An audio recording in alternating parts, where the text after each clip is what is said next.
Hello all, सबका स्वागत है अपना घर चैनल पे। DFCCL का जो एग्ज़ाम का प्रिपरेशन अपना चल रहा है एग्जीक्यूटिव और जूनियर एग्जीक्यूटिव के लिए।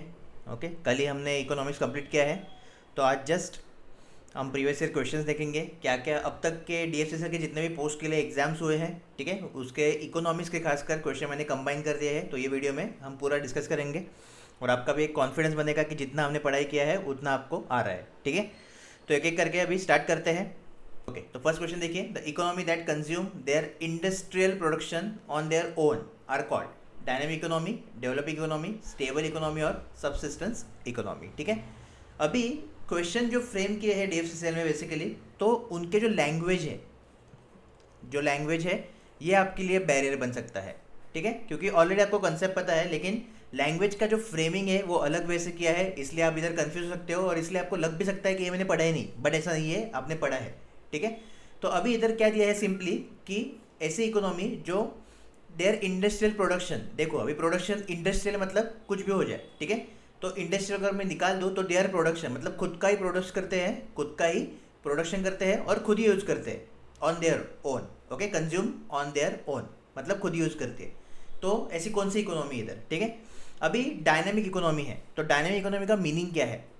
एक ऐसी इकोनॉमी जिसका कोई भरोसा नहीं है। ओके, सिंपल लैंग्वेज में, क्योंकि डायनेमिक मतलब क्या? Continuously moving. तो कभी अब भी जा सकता है, कभी नीचे जा सकता है, कभी अबव हो सकता है, अब ऊपर जा सकता है। ठीक है, उसका कुछ भरोसा नहीं है। तो एक इकोनॉमी में जो कि अपने पैरामीटर्स रहते हैं, जैसे कि आपका एक तो पॉपुलेशन हो गया, राइट, एक तो पॉपुलेशन हो गया, तो पॉपुलेशन का एकदम से ग्रोथ हो सकता है और एकदम से कम भी हो सकता है। ओके, कुछ भरोसा नहीं है क्योंकि वो डायनेमिक है, कंटिन्यूसली चेंजिंग है। ठीक है, अनसर्टन एक परफेक्ट वर्ड है इधर, अनसर्टन। ओके, कोई भरोसा नहीं है। बाद में जो अपना कंट्री है उसका कैपिटल हो सकता है। ठीक है, बाद में GDP अपना हो सकता है, GDP कम ज़्यादा कुछ अपने को अंदाज नहीं लगा सकते। ठीक है, इस तरीके से पैरामीटर्स है इकोनॉमी के जो कंटिन्यूसली फ्लक्चुएट होते हैं और जिनका अंदाज़ा हम नहीं लगा सकते। सेकेंड, डेवलपिंग इकोनॉमी, ऑलरेडी आपको पता है, हमने देखा था। ओके, डेवलपिंग, तो ये आपको पता है। स्टेबल मीन्स इकोनॉमी स्टेबल है और अच्छे से ग्रो कर रही है इस। ओके, स्टेबली धीरे धीरे धीरे आराम से ग्रो कर रही है, कोई प्रॉब्लम नहीं हो रहा है। ठीक है, और एक इधर है सबसिस्टेंस। तो बेसिकली अभी सबसिस्टेंस का मीनिंग ही क्या होता है? ये जो वर्ड है इसका जो मीनिंग होता है कि खुद का ही प्रोड्यूस करो और खुद के फैमिली के लिए या खुद के लिए यूज करो। ठीक है, एक सिंपल लैंग्वेज में। तो इधर भी आपको क्वेश्चन में क्या दिया है कि दैट कंज्यूम देयर प्रोडक्शन। ठीक है, इंडस्ट्री हटा दो, their production on their own. तो ये सबसिस्टेंस का अगर आपको मीनिंग पता है, अगर आपका वो क्या बच्चा है, तो डेफिनेटली आप इस क्वेश्चन का आंसर कर पाओगे। और नहीं भी इसका मीनिंग पता है तो डेफिनेटली ये तीन का तो आपको पता है मीनिंग क्या है।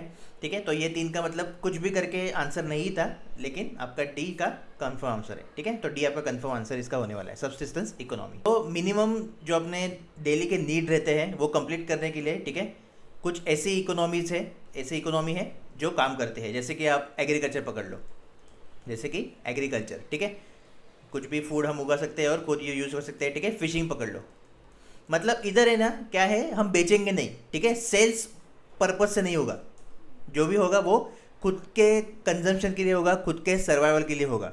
ठीक है, इन सिंपल लैंग्वेज। तो इस तरीके से तो फिशिंग है इसमें। ठीक है, फूड गैदरिंग है, फूड गैदर करके हम खाएंगे। तो इस तरीके से हंटिंग भी एक पकड़ सकते हो आप। ठीक है, हंटिंग करते हैं। तो ये एक इकोनॉमी से थोड़ी जो सबसिस्टेंस में आती है। ठीक है, तो ये आपका आंसर है फर्स्ट का डी। ओके, देखते हैं second question. The words bulls and bears are associated with import and export, banking, marketing और शेयर मार्केट। तो ज़बरदस्त तरीके से हमने शेयर मार्केट कंप्लीट किया है, तो इसका आंसर तो आपको कंफर्म आता ही होगा, जो है डी। ठीक है, अभी देखिए इधर बुल्स एंड बेयर पूछा, तो इस बार आपको क्या पूछ सकता है? वुल्फ और ईगल भी पूछ सकता है, वुल्फ एंड ईगल। राइट, मैंने आपको 4 बताए थे market cycle, bulls, bear, wolf, eagle. तो आपको याद रखना है कि वुल्फ और ईगल भी आपके शेयर मार्केट की है। ठीक है, इस बार थोड़ा अगर चेंज करना चाहे वो कर सकता है, तो ऐसे भी पॉसिबिलिटी है क्वेश्चन आंसर करने की। और इसमें वैसे भी बैंकिंग और मार्केटिंग का तो सवाल नहीं था। ओके, एक बार आप इंपोर्ट और एक्सपोर्ट में कंफ्यूज आओगे, जिन्होंने सब थ्योरी पढ़ा नहीं है, तो इंपोर्ट और एक्सपोर्ट उनको लगेगा। ठीक है, बुल्स एंड बेयर पकड़ के, तो ऐसा नहीं है, तो इसलिए थोड़ा बहुत थ्योरी अपने को पता होना चाहिए। देखते हैं third question. Who among the following estimate national income in India. ठीक है, तो नेशनल इनकम इंडिया में कौन एस्टिमेट करता है? तो नेशनल इनकम का भी हमने प्रॉपरली थ्योरी पढ़ा है सब, और आपको डायरेक्टली आंसर आता है इसका, जो है CSO, सेंट्रल स्टैटिस्टिकल ऑर्गेनाइजेशन। ठीक है, हर एक के बारे में हमने पढ़ा है, NDC, आरबीआई और प्लानिंग कमीशन। तो ये सब अपना कंप्लीट हुआ है। तो कुछ भी आपको क्वेश्चन आए तो डेफिनेटली आप आंसर कर पाओगे एग्जाम हॉल में, कोई प्रॉब्लम नहीं इसमें। Okay, which of the following banks is the largest commercial bank? ठीक है, तो लार्जेस्ट कमर्शियल बैंक मैंने आपको कौन सा बोला था? एसबीआई। ठीक है, अभी इधर क्वेश्चन पूछ सकता है इस बार लार्जेस्ट प्राइवेट बैंक कौन सा है? लार्जेस्ट प्राइवेट बैंक, तो इसका जो करेक्ट आंसर है वो आपका है एचडीएफसी बैंक। ये आपको याद रखना है, अपने नोट्स में ये भी इंक्लूड करके रखो, इस बार अगर क्वेश्चन है तो ये पूछ सकता है। ठीक है, ओके, चाहते हैं फिफ्थ क्वेश्चन पे। In economics dictionary what is the full form of NSDL? ठीक है, एनएसडीएल क्या है? अपनी डिपॉजिटरी है, जो भी इन्वेस्टर पैसे डिपॉजिट कर रहे हैं ब्रोकर के थ्रू, वो किधर आ रहा है? एनएसडीएल और सीडीएसएल, राइट, सीडीएसएल। तो इसका फुल फॉर्म मुझे कमेंट सेक्शन में चाहिए, और एनएसडीएल का फुल फॉर्म आपको पता ही है, जस्ट कल ही किया है हमने टॉपिक, ये national security depository limited. Okay, तो करेक्ट आंसर है। अभी देखो, आपको कंफ्यूज करने के लिए कैसे फ्रेम किया है, national share depository limited, okay, national securities development limited, national share development limited. तो प्रॉपर अगर आपको थ्योरी है जो हमने किया है, आपको उसका नॉलेज है, तो आपको पता चलेगा कि हम सिक्योरिटी डिपॉजिट करते हैं, ना कि share. Because share is a part of security. Securities में क्या क्या आएगा? बॉन्ड आएंगे आपके, ओके, डिबेंचर आएगा, शेयर्स आएंगे आपके, म्यूचुअल फंड्स आएंगे आपके, ये सब अपने सिक्योरिटीज हो गए।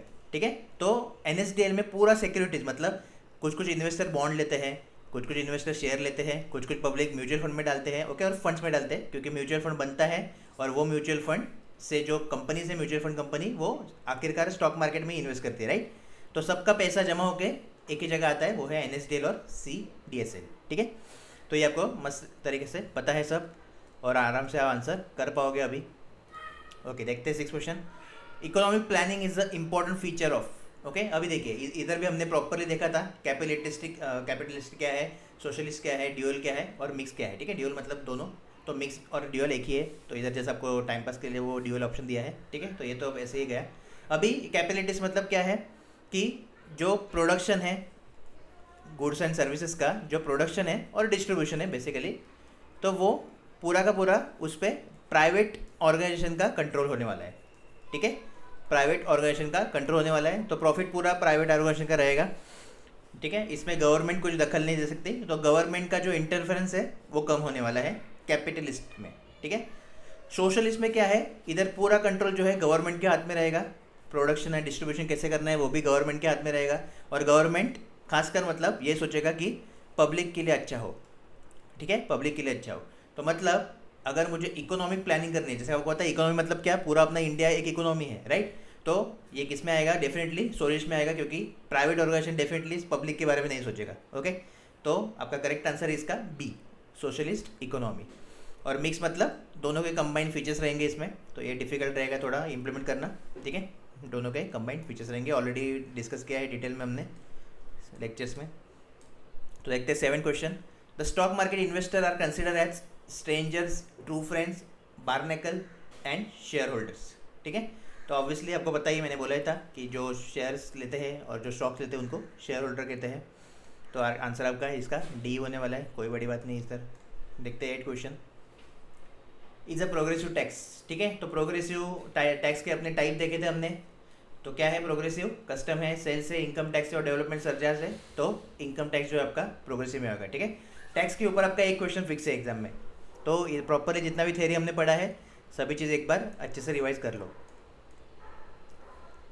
देन देखते हैं ninth question. Which of the following is a non agriculture income. ठीक है, income from growing of bamboo, तो जो बाम्बू हम ग्रो करते हैं उससे जो इनकम होता है वो नॉन एग्रीकल्चर है कि नहीं? तो एक कॉमन सेंस का है, डेफिनेटली वो एग्रीकल्चर एक्टिविटी में आएगा। ठीक है, नॉन एग्रीकल्चर नहीं है वो, तो एग्रीकल्चर में आएगा। लाइव स्टॉक, अभी सपोज किसी को इसका मीनिंग नहीं पता है तो ये छोड़ दो।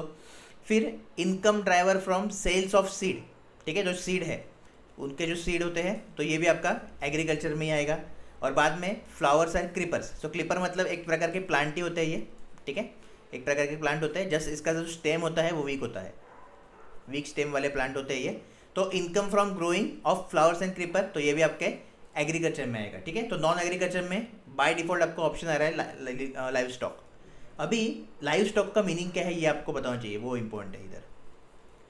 ठीक है, लाइव स्टॉक मतलब क्या है? जो एनिमल्स रहते हैं, जो एनिमल्स रहते हैं, ठीक है, उनको रेज करते हैं हम, उनको बड़ा करते हैं। क्यों बड़ा करते हैं? ताकि उनसे हम फ़ायदा कमा सकते हैं। जैसे कि गाय है तो गाय का हम दूध बेच सकते हैं, राइट। एक चिकन है, मुर्गा है, मुर्गी है, तो उनसे हम क्या मिल सकता है अपने को, मीट मिल सकता है, राइट। चिकन मिल सकता है, मीट। मुर्गी है तो अंडे दे सकती है, वो एग्स भी मिलते हैं अपने को फिर, ठीक है। वैसे ही शिप का जो वूल होता है वो भी अपने को इधर से मिल सकता है, राइट। तो ऐसे काम के लिए जब किसी एनिमल्स को रेज करते हैं, बड़ा करते हैं, तो वो उसका मीनिंग होता है लाइव स्टॉक, उसका मीनिंग होता है लाइव स्टॉक, ठीक है, इस तरीके से। तो income from breeding of live stock ये आता है आपका नॉन एग्रीकल्चर एक्टिविटीज़ में, और इसलिए ये है आपका नॉन एग्रीकल्चर इनकम। ये सभी जो है वो नॉन एग्रीकल्चर में आपके आते हैं, ठीक है। तो लाइव स्टॉक का मीनिंग आपको पता चल गया अभी क्या है। ओके, नेक्स्ट है आपका 10 question. Every person is required to register on GST portal when the turnover exceeds, ठीक है। तो एक पर्टिकुलर कंपनी है जिसका टर्नओवर जो है जब भी एक्सीड होता है 20 लाख से, तो उसको कंपलसरी रजिस्ट्रेशन करना है, ओके, जीएसटी पोर्टल पे, ये आपका रूल है। तो आंसर इसका है 20 लाख। अभी ये हमने देखा नहीं था इतना, क्योंकि जीएसटी में इतना डिटेल में कभी कभी देखो, अभी इकोनॉमिक्स एक बहुत वास्ट सब्जेक्ट है, ठीक है। तो DFCCL के लिए जितना हो सके उतना हमने किया है, और डेफिनेटली ऐसे थोड़े क्वेश्चन अपने को प्रीवियस ईयर से मिल गए, और बाकी जो भी लगेगा मुझे डेफिनेटली अपने टेस्ट सीरीज में होंगे वो, तो आपको टेंशन की जरूरत नहीं है। Okay, form 26 AS summaries, tax paid against your pan, tax deducted at source, tax paid at source, advance tax paid, ठीक है। तो बेसिकली जो इनकम टैक्स रिटर्न करते हैं हम, इनकम टैक्स फाइल रिटर्न करते हैं, तो उसके लिए फॉर्म 26 AS है, ठीक है। तो इस फॉर्म में क्या क्या मेंशन रहता है, एक तो आपका सोर्स पे टैक्स कितना कट हुआ है, सोर्स पे टैक्स कितना पेड हुआ है, ओके, एडवांस टैक्स पेड किया है कि नहीं, ये सभी चीज़ें इसमें रहती है फॉर्म नंबर 26 AS में, ठीक है। और ये जो फॉर्म आपका रहता है वो आपके पैन के अगेंस्ट रहता है, मतलब परमानेंट एड्रेस नंबर, ठीक है। पैन कार्ड अपना होता है, उसका पैन कार्ड का नंबर जो है उसके अगेंस्ट रहता है, तो इसलिए आपका जो करेक्ट आंसर है वो है A, ठीक है, अगेंस्ट योर पैन कार्ड। तो अभी ये इतना डिटेल में अपने को करने की जरूरत नहीं है, कभी भी आ सकता है। Okay, the proportion of depth in the overall capital, ठीक है, जो अपना ओवरऑल कैपिटल है उसमें जो डेप्थ रहते हैं, ओके, उतना उसका प्रोपोर्शन कितना होता है, तो वो फाइनेंशियल लेवरेज होता है, वर्किंग कैपिटल रहता है, फिक्स कैपिटल रहता है, या इक्विटी रहता है। सी, वो तो वर्किंग कैपिटल रहेगा नहीं, राइट, क्योंकि वो अपने को देने ही है, एक मतलब एक दिन आएगा वो डेप्थ अपने को क्लियर करने ही रहते हैं, राइट, नहीं तो प्रॉब्लम होगा, इंटरेस्ट बढ़ता रहेगा और फिर कितना हम देंगे, तो वर्किंग कैपिटल नहीं होगा, ओके। ये फिक्स कैपिटल तो नहीं है, तो कैपिटल तो बाय डिफॉल्ट गया, ठीक है। इक्विटी नहीं है, क्यों, क्योंकि इक्विटी में क्या होता है, बेसिकली जो अपने इंस्ट्रूमेंट है उसका जो वैल्यू है कंटिन्यूसली ग्रो होता रहता है, ठीक है। मतलब एक प्रकार का ये भी कैपिटल जैसा ही आ गया, तो इसलिए ये भी नहीं है, तो डेफिनेटली ये है आपका फाइनेंशियल लेवरेज, ठीक है। जो मनी अपना बोरो किया है हमने, ठीक है, मनी किसी से लिया है असेट खरीदने के लिए, तो उसको बोलते हैं फाइनेंशियल लेवरेज, और वो प्रोपोर्शन ऑफ डेप्थ उतना ही रहता है इसका, ठीक है। तो proportion of depth in the overall capital is called financial leverage रहते हैं, मतलब अपने कैपिटल में कितना जो डेप्थ है उसका नाम होता है फाइनेंशियल लेवरेज। ये डेफिनेशन है फाइनेंशियल लेवरेज का, जितना भी मनी हमने लिया है वापस देना ही है, right. Okay, next question 13 question देखिए। Okay, 14th, tax filing process is incomplete and ITR is invalid unless your dash is verified, ठीक है। तो इसके लिए अभी देखिए, फर्स्ट टैक्स फाइलिंग प्रोसेस से पहले अपने को ITR-V फॉर्म भरना पड़ता है, ठीक है। तो ITR-V का फुल फॉर्म क्या होता है, ये V फॉर वेरिफिकेशन होता है, V फॉर वेरिफिकेशन, और ITR मतलब income tax return, income tax return, ठीक है। तो आपका आंसर है ITR-V। अभी सभी जितने भी अलग अलग फॉर्म्स रहते हैं उनका आपको जानकारी लेने की ज़रूरत नहीं है, ठीक है, ये बेसिक क्वेश्चन है इसलिए हमने ये इसमें कर लिया, बाकी आपको डिटेल में जाने की इसमें ज़रूरत नहीं है, ठीक है, टैक्स फिलिंग में। Okay, which of the following is not a money market instrument. तो परफेक्टली हमने मनी मार्केट के सभी इंस्ट्रूमेंट डिस्कस किए हैं विद एग्जांपल्स, आपको पता ही है, कॉल मनी है, ओके, टी बिल है, आपका ट्रेजेडी बिल है, कमर्शियल पेपर है, कमर्शियल डिपॉजिट भी है, CD भी है, तो डेफिनेटली जो बॉन्ड है वो नहीं होने वाला, राइट। तो करेक्ट आंसर आपका बॉन्ड है, जो कि मनी मार्केट का इंस्ट्रूमेंट नहीं है, ठीक है। इसलिए जो इंस्ट्रूमेंट हमने डिस्कस किए थे मनी मार्केट के और कैपिटल मार्केट में, और जितने भी इंस्ट्रूमेंट बाकी की चीज़ें डिस्कस किए हैं, प्रॉपरली याद रखो, इस तरीके से क्वेश्चन फ्रेम होता है इन शॉर्ट, ठीक है। और एग्जाम हॉल में जब भी नोट आए ना, तो आपको एक आदत लगा दो खुद को, नोट को सिर्फ ऐसा मतलब हाईलाइट करो, अभी ऑब्वियसली आप कंप्यूटर पे नहीं कर पाएंगे, लेकिन इस पर ध्यान दो, क्योंकि जल्दी जल्दी में ये नोट हम भूल जाते हैं और उससे कभी कभी प्रॉब्लम होता है, ठीक है। अभी देखिए 16 question, mutual fund schemes that have specified period. तो कल ही हमने म्यूचुअल फंड देखा, म्यूचुअल फंड में दो टाइप्स थे अपने, एक तो ओपन एंडेड और क्लोज एंडेड थे, राइट। तो ओपन एंडेड मतलब क्या, कभी भी पैसा निकालो, कभी भी डालो, आपको उस हिसाब से जैसा मार्केट का अभी ट्रेंड चल रहा है, मार्केट अबव है तो आपका न्याव का वैल्यू अबव होने वाला है। ठीक है, न्याव का प्रॉपर हमने देखा था कैलकुलेशन कैसे होता है और आपको अलोकेशन कैसे मिलता है वो भी हमने देखा है, तो उस हिसाब से आपको मिलता है। लेकिन क्लोज एंड में क्या होता है, एक पर्टिकुलर न्याव जो है फिक्स टाइम के लिए, मतलब आज सपोज क्या तारीख है, आज अपना 26 है शायद से, तो 26 जून टू 10 जुलाई। ठीक है, तो ये पीरियड तक आपको मैं न्याव अलॉकेट करूंगा। एक बार ये क्लोज हो गया तो आपको वो न्याव बाद में मिलेगा। ठीक है, मतलब वो न्याव जो है, जो आपने मतलब शेयर में पैसे डाले हैं वो शेयर स्टॉक मार्केट में ट्रेडिंग होगा और उस हिसाब से फिर आपको सपोज 15 जुलाई तक आपके अकाउंट में दिखने लगेगा। ठीक है, ये फंड। तो डेफिनेटली आपका जो करेक्ट आंसर है स्पेसिफिक पीरियड के लिए वो है क्लोज एंडेड स्कीम्स। तो क्लोज एंडेड मतलब आपको क्या है, इधर क्या मिलता है आपको, अपनी जो म्यूचुअल फंड कंपनी से क्या करती है, इधर NFO, राइट। तो NFO का पीरियड रहता है, फिक्स पीरियड रहता है, तब तक आप इन्वेस्ट कर सकते हो। एक बार बंद हो गया तो बंद। ठीक है, आपको उस हिसाब से फिर न्याव मिलता है और स्टार्टिंग का न्याव कितना रहता है, हमेशा 10 रुपीज़। ओके, ये भी हमने देखा है। ओके, नेक्स्ट क्वेश्चन देखिए, the maturity period of call money. तो हर एक इंस्ट्रूमेंट का, हर एक जो अपने इंस्ट्रूमेंट है, फाइनेंशियल इंस्ट्रूमेंट, उसके मैच्योरिटी पीरियड मैंने आपको लिखा के दिए हैं। ठीक है, हर एक का कंपलसरी याद रखो, कौन शॉर्ट टर्म के लिए, कौन लॉन्ग टर्म के लिए, क्वेश्चन ऐसे फ्रेम होते हैं। देखो, तो 1 day to 14 day, 1 month to 3 month, 15 day to 1 year, 3 months to 6 month। तो डेफिनेटली कॉल मनी का आपका आएगा 1 day to 14 days में। ठीक है, तो मैच्योरिटी पीरियड कॉल मनी का इतना ही रहता है। बाद में आपको क्या मिलेगा, प्रिंसिपल आपका जितना इन्वेस्ट किया था प्लस इंटरेस्ट। ओके, इंटरेस्ट ज़्यादा रहेगा क्योंकि ये शॉर्ट टर्म के लिए है। तो ये हुआ आपका 17 क्वेश्चन। और 18 question, the settlement cycle in NSE। देखो, अभी कल हमने प्रॉपरली मैंने आपको बताया, कैसे बताया मैंने, कि जब भी आप स्टॉक परचेस करोगे, ठीक है, स्टॉक परचेस करने के बाद T+2 डेज में जो अपने स्टॉक है, मतलब आपको ब्रोकर का आपका अकाउंट है, तो ब्रोकर के स्क्रीन पे आपको क्या क्या दिखेगा, कितना स्टॉक लिया, कितने रुपए में लिया, किस डेट पे लिया, वो दिखेगा। ठीक है, अभी क्वेश्चन देखो कैसे फ्रेम किया है, लैंग्वेज देखो कैसे चेंज किया है, द सेटलमेंट साइकिल। ओके, और वो भी इन NSE।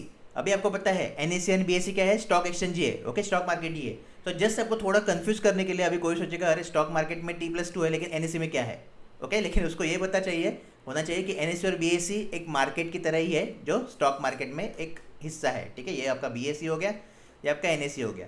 तो BSE में भी T+2 ही होगा, NSE में भी आपका T+2 ही होगा। ओके, और सेटलमेंट, इसका मीनिंग आपको पता है कि सेटल कब होता है अपना ट्रांजेक्शन, जब आपके अकाउंट में स्टॉक्स आएंगे। ओके, नंबर ऑफ क्वांटिटीज आएंगे शेयर के, तो उसको सेटलमेंट बोलेंगे। तो करेक्ट आंसर आपका T+2 होगा। कमेंट सेक्शन में T का फुल फॉर्म होना चाहिए। ठीक है, कमेंट सेक्शन में T का फुल फॉर्म होना चाहिए। तो ये 18 क्वेश्चन अभी तक आपको आए हैं ऐसे इस तरीके से। तो आई होप आपको एक आइडिया लग गया होगा अभी कि इकोनॉमिक्स के क्वेश्चन कैसे पूछते हैं। तो इधर आपका चैलेंज एक ही होने वाला है, क्या, लैंग्वेज, बाकी कुछ नहीं। बाकी सभी अपने पास कंसेप्ट है, जस्ट लैंग्वेज पे थोड़ा फोकस करेंगे तो अपना काम हो जाएगा। और टेस्ट सीरीज में बहुत ही ज़बरदस्त क्वेश्चन में फ्रेम कर दूंगा। ठीक है, तो उससे आपका पूरा प्रॉब्लम लैंग्वेज का सॉल्व हो जाएगा। मेन क्या है, जितना भी कंप्लीट किया है उसके नोट्स प्रॉपरली बनाओ और उसको ही रिवाइज करते जाओ कंटिन्यूसली, ये इंपॉर्टेंट है। और अभी क्वेश्चन के थ्रू इधर से भी आपको नया कंसेप्ट जो मिले वो भी नोट्स में ऐड करो। अपने टेस्ट सीरीज में भी अपने को नया कुछ मिलेगा वो भी इसमें ऐड कर दो। ठीक है, और नोट्स को एक फाइनल नोट्स, कंप्लीट नोट्स बना दो इस तरीके से, और कंटिन्यूसली रिवाइज करते जाओ। अभी नेक्स्ट अपना कार्यक्रम रहेगा, वो रहेगा आपका मार्केटिंग का। ठीक है, जो नेक्स्ट आपका पार्ट रहेगा इसका। तो मार्केटिंग हम चालू करने वाले हैं ट्यूसडे से। कब, ट्यूसडे से, क्योंकि कल से अपना क्या होगा, फिर से न्यूमेरिकल एबिलिटी चालू होगा, कौन चालू होगा, एप्टीट्यूड। तो तब तक इकोनॉमिक्स फिर से एक बार रिवाइज कर दो। ठीक है, जिन्होंने टेलीग्राम ज्वाइन नहीं किया है कंपलसरी टेलीग्राम ज्वाइन कर दो। और फिर मार्केटिंग के बाद हम जाएंगे CRM। ठीक है, तो धीरे धीरे आराम से करेंगे सब। जब भी जितना टाइम मिल रहा है आपको प्रॉपरली यूटिलाइज करो। और आई होप जो मैं PDF में आपको टारगेट दे रहा हूँ GK और साइंस के लिए, वो आप कर रहे हो साइड बाय साइड। ठीक है, क्योंकि ये भी इंपॉर्टेंट है, ये बहुत इंपॉर्टेंट है। तो जो PDF आपको मिल रहा है इस टेलीग्राम ग्रुप में ही मिल रहा है। ठीक है, तो जो टारगेट है वो भी आप कंप्लीट करते रहो। करंट अफेयर्स क्या करना है, किस सब मैं प्रॉपर दे रहा हूँ, जस्ट उसको अपना टारगेट रखो कि 3 दिन का मुझे इतना काम दिया है सर ने, बस मुझे कंप्लीट करना है, बस काम हो गया मेरा। ओके, इतना ही आपका काम है। तो मिलते हैं अभी नेक्स्ट लेक्चर में, मतलब ट्यूसडे को, और कल मिलते हैं न्यूमेरिकल एबिलिटी में। All the best.